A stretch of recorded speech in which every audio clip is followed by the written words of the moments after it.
بسم الله الرحمن الرحيم والصلاة والسلام على رسوله الكريم سيدنا ونبينا محمد وعلى آله وصحبه أجمعين. waxa hadii goor inagu soo noqnoqota su'aal ah hilibka wadanka wadamada gaarada lagu qalo ma xalaal ba mise waa xaraan. hilibkan waxaan ka hadlaynaa hilibka la xalaaleeyay ama lo ha noqdo ama ari ha noqdo ama digaag ha noqdo. markaad xagga shariicada aad eegtid horta waxay ku xirantahay wadanka aad joogtid. kaba soo qaad imika wadanka waxa laga eegay marka guudka laga eegaya diinta guud ayaa la eegaya lama eegayo inta diine wadankan laga dhaqmo. hadaynu مثلا imika Sacuudiga markaynu maxaa ku soo dhacay madaxaaga waxa ku soo dhacaya Sacuudigu inuu dad muslim u yahay oo sunniya. hadii ku raado Iran waxa madaxaaga ku soo dhacaya dad muslim isku sheego oo Shiica. hadii ku raado Canada ama Ingiriiska ama Mareykanka madaxaaga waxa ku soo dhacaya inuu yihiin dad Kristana. marka hadaynu halka ka eegno oo marka su'aashu ay noqoto hilibkooda waxay qalaan mucuni karam samaya shariicadu waxay noo oranaysaa ilaahay suurat al-maa'ida wuxuu noogu sheegay wa ta'amu alladina utul kitaba hillun lakum cuntadii dadkii kitaabka loo dhiibay idinka horeeyay hilibkoodu waa idin xalaal. marka waxa halka ka arkaysaa inuu xalaal u yahay. dad fara badan culamo fara badan oo Sheikh bin Baz, Sheikh Albani, Sheikh Ibn Uthaymin, rag fara badan, Sheikh Al-Qaradawi dadkii xagga dhageysta culamadaasi waxay yiraahdeen hilibka dabadu waa xalaal. waayo waxay ka eegeen dawa ahl kitaab أهل الكتابنا إلى هاي هلبكودا وحي قلان وينو حلالي. سورة المائدة سورة لغو حلالين هلبك أي قلان يهود كريستنكو أيضا قل له أي إلى هاي كل يهي لقد كفر الذين قالوا إن الله ثالث ثلاثة كويري إلى هاي صدحوا يهي وقالوا لقد كفر آيات كنا وحي تري لقد كفر الذين قالوا إن الله هو المسيح ابن مريم كويري إلهي وعيسى ابن مريم كواسنا وقالوا أيقو إلهي كو شيغي قالوا أيو هدنا ويري هليب كودو وحلال. مركا شيخ بن باز وشيخ ابن عثيمين علماء داسي وحي عسكدين دي آية سبحانه مركا أنكو كريست مرايكن كأيو إنجريس كأيو كندا أيو وحي اللمي دا وحنو أرقنين كريستانيين هالكي هدين كو تشوشينو وحنو أركنا إنو حلال وياهي. لكن waxaa jira arrimo fara badan oo culimada dabada inaga jooga ka qarsoon taas oo ah dadka wadankan inala jooga xoolaha siday u qalaan iyo siday kristankii caadiga ahaa ay u qadi jireen waa laba arrimood kala duwan. imika مثلا hadaan idin balbalaariyo marka la qalayo neefka jooga Canada dibi weyn baa la keenayaa urbada laga soo buuxiyo deegdaarka leeg oo adooni aad moodid dibiga meel baa la soo gelinaya birba halka garka hoostiisa ayaa laga qabanaya dibigi marka kor loo qaado garkiisa ama madaxiisa nin baa imanaya halkaas uu ka dhufanaya rasaas in dibigiyo marka naftu ka bixino yaaban oo dadkii mogtay shak ku dhacay ayaa qofba marka midi marinaya intaasi waa in dibigu muu dhiman rasaasi kuma dhiman waa iska okay. mushkilada laakiin meeshii taala mushkiladii waxa weeye judhiba dibigi oo naftu aanay ka bixin oo dubaaxinaya oo naftu ku jirto ayaa la suraya in lugta laga suraya hukba la suraya hargiba laga siibaya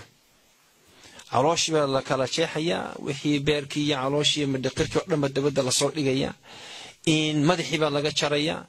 laga yaaba neefka marka la jarjaro dad marka shaahid u ahaa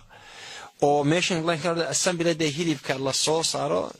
waxa meel in la saaro ama miis socdo oo la saaro hilibka waxay ka marxaati kacayaan inay lugaha ay soo gaari karto ama garab soo gaari kara is haysta oo la soo googooyay laakiin intii ka neefka laga soo jaray oo hadana gariiraya wali waxay taasi cadeynaysaa inaanu neefkan aanu dhimanin wali. haddii marka neefka hilibkiisa la jarjaro intaanay ruuxu ka bixin wuxuu noqdaa najis نجاسة وايو أثر إنها سنة وحوية ما قطع من البهيمة وهو حي فهو رجس نيفك وحي لقشر أصوغه النول ونجاس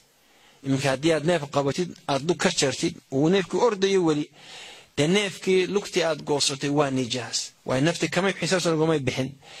marka waxa loo baahan yahay sidoo hilibkan ay gaaladu qalayaan ama yahuudu ama kristanka hadlana kristanku qalayo waxa loo baahan yahay markay joogtaan ay gowracaan markiiba inay markaas sugaan intay naftu ka baxayso neefka hadii ay sugi waayaan waa najis qofka qalaya marka danka madiina ama muslim ha noqdo ama kristan ha noqdo ama yahuudi ha noqdo hadii la sugi waayo neefka intay naftu ka baxayso de hilibkaas marka waa najis waxa leeyahay marka in waxa haboon marka hilibkan lagu iibiyo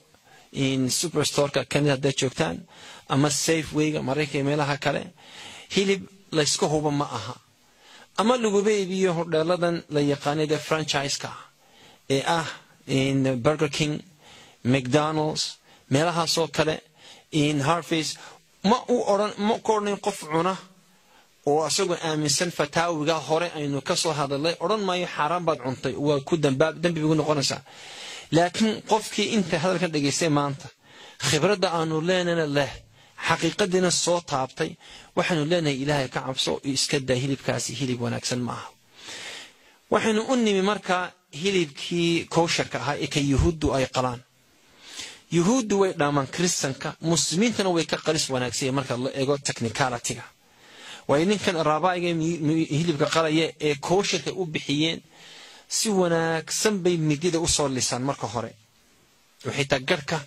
أيوكو إيغا إني تنتو تشاريس إني مديدة تنتا أي تشاريسو إن هردونا مركي قران ويسوغان نفتا إنتي كبا حيسول نيفكا ويسوغان مركا واحد مودا هدي أي كوكا دفتمد إنت كوشر عنتد يا إنت عنتد ككريستيان كو قالو وحلابا الدين تينو أردو كوشك يهود أي قران لكن أنت مركا الله يسكسو دوبو لغي مادو هالكا لردقو وحا إنو وحبون هدين المسلمين أينو النهي إنو ضدك مسلمين تا غير هذا ضدك من المسلمين تا بيزنس كالي إنو بيزنس كود أعمره هرتوا كو إلهي سبحانه وتعالى ميلحون إنو مردقنو وحينا لغي ودن لحم حلال له oo dadka soo qala ay xalaal yihiin dadka iibinaya xalaal yihiin beeraha qaar koodna ay xalaal dad muslimiin ay leeyihiin xalaal boqolkiiba boqol marka muslimka waxa ku haboon inuu taa la macaamilo dadka caynkaas la macaamilo hilibkooda uu cuno inuu iska ilaaliyo wixii shakka nabigana waxa laga soo wariyay sallallahu alayhi wa sallam inuu yiri al halal bayyin wixii xalaal way cadday wal haram bayyin wixii xaraan aad bay ay cadday وبينهما أمور مشتبهات وحول حياة الله بدا سؤال النبي صلى الله عليه وسلم الرمو اسكت لحجرة لا يعلمهن كثير من الناس تطفر بدنا ما يقانان يقرب يرمى كبحكرة قال فمن وقع في الشبهات قف كل شبهة لها إيه والله إذا كان مقدار اسم حلال با ترك اسم حرام با وشبهة وحول قفك وحا كل فقد وقع في حرام قفك كل ومن ككتغانا فقد استبرأ لدينه وعرضه ككفو قال والله إني وأنا كما هو بأرنتن دين تيسي يشرف تيسي بو إلى شرع ما كانوا حلاها هي حديث كسام الله إنه هبون هدي مركا مسألة دي النقطتين مسألة فرد بدن وشك فرد بدن إنك جتشرو إلى هنا سبحانه وتعالى إنه هنوني حق يا لي طريقي سبع وجزاكم الله خير والسلام عليكم ورحمة الله وبركاته.